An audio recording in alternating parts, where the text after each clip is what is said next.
All right, welcome in everyone, ready to deep dive with me again. This time, we're taking a look at an end and a beginning, a story by V.N. Giritharan. Oh, this one's gonna be good. It really is, and what makes it even more special is that this one came straight from you, our listeners. You know we love hearing what you're reading, and someone reached out specifically about this piece, really wanting to explore its themes. So here we are, ready to jump in. Absolutely, let's dive in. Okay, so picture this. A village, the sun's setting, casting this kind of golden light, birds are heading back to their nests for the night. There's this peaceful pond, the water's still and reflective, almost idyllic, right? It is, yeah. And that tranquility really sets the stage, makes what's coming all the more impactful. You're so right. So in this serene setting, we meet Yamuna. Right away, there's something about her that draws you in. This sadness in her eyes, like she's carrying a heavy weight. And that feeling, it's picked up instantly by our narrator, Rajendran. He's a childhood friend, just returned to the village after 2 years away. And you can tell right from that first encounter that something happened while Reginwen was gone. Something that changed Yamuna. It's like this unspoken mystery hanging in the air. It really is. Makes you lean in, wanting to know what happened to her. Exactly. Right? And we soon learn that Yamuna's story is a tough one. Unimaginably tough. She was raped.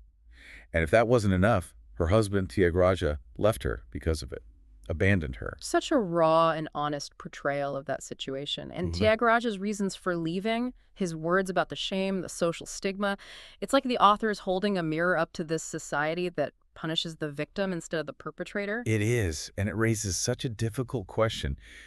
Do we judge Thyagaraj?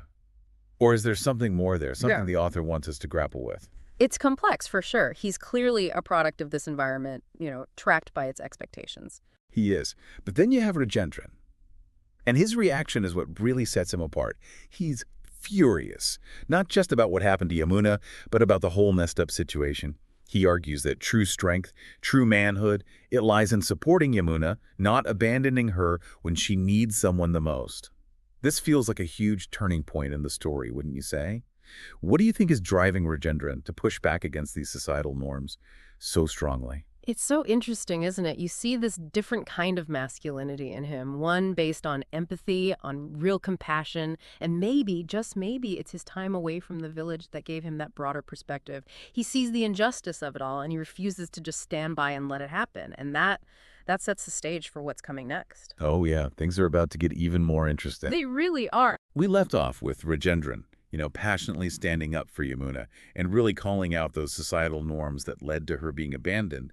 And then he does something totally unexpected. He asks her to marry him. It's a huge move, like a total rejection of everything this society seems to stand for. What were your thoughts when you first read that? Oh, it's such a powerful moment. You have to remember, in this world they're living in, a woman's reputation is everything. So for Rajendran to propose, it's like he's saying, I don't care what anyone else thinks. I see you, Yamuna. I choose you. It's a bold statement that really flips the script. It really does, and he spells it out, He tells her that marriage, it should be about two people choosing each other, not about meeting society's expectations. This idea of individual choice, it's like at the core of his decision, wouldn't you say? Absolutely. He's rejecting that whole idea of marriage as just a social contract, all bound by these rigid rules. He's putting love and companionship first. It's a huge contrast to Thyagaraj, who was so worried about what others would think that he left his wife when she needed him most. It really highlights those two different ways of being a man, doesn't it? But Yamuna, she doesn't just say yes right away. She hesitates. Right. Worried about what it'll mean for Rajendran, what people will say, what they'll have to face. What do you make of her reluctance?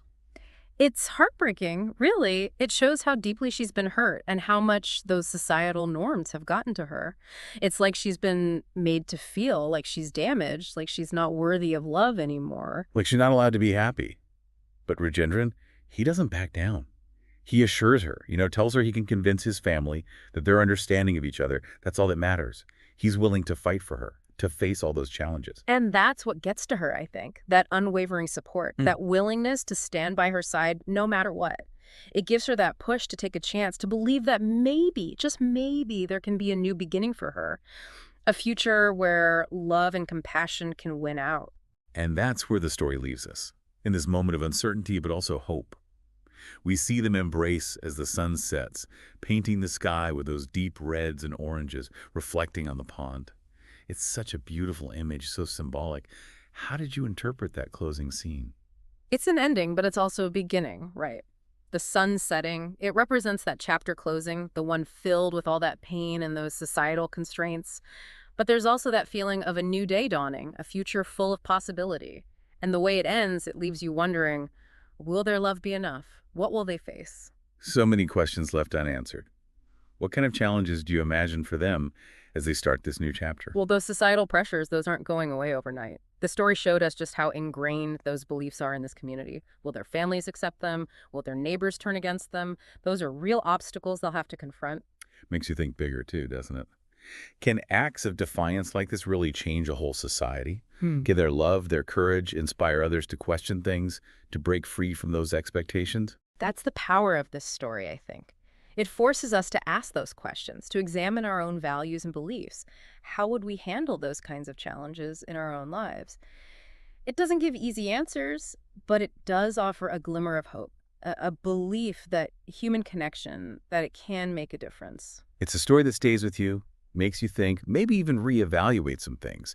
And I'd love to hear what our listeners are thinking. What parts of Yamuna and Rajendran's journey stood out to you? What resonated? Keep those thoughts in mind as we get ready to wrap up our deep dive into an end and a beginning.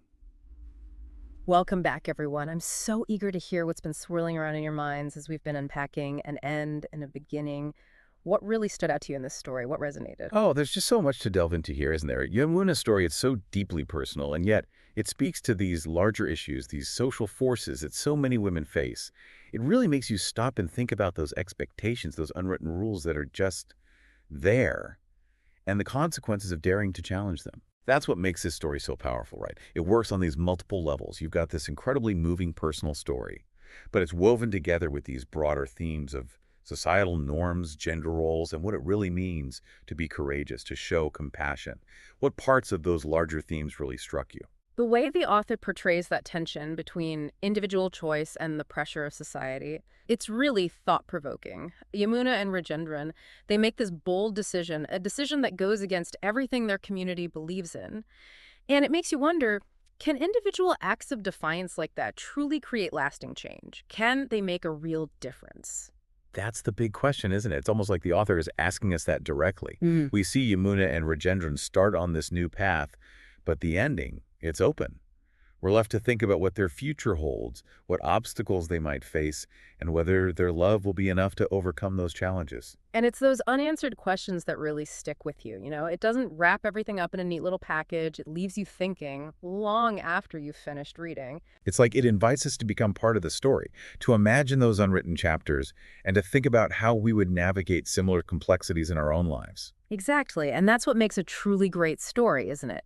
It reaches beyond the page and sparks these conversations, these internal dialogues that challenge us to look at our own values and beliefs. An end and a beginning. It definitely does that. It's a story that stays with you, that makes you think about the weight of tradition, the courage it takes to defy expectations, and the power of love and compassion to transform lives. It reminds us that even when things are tough, there's always hope for a fresh start. And sometimes the most powerful acts of defiance are the quiet ones, the ones that come from love and a belief in a better future.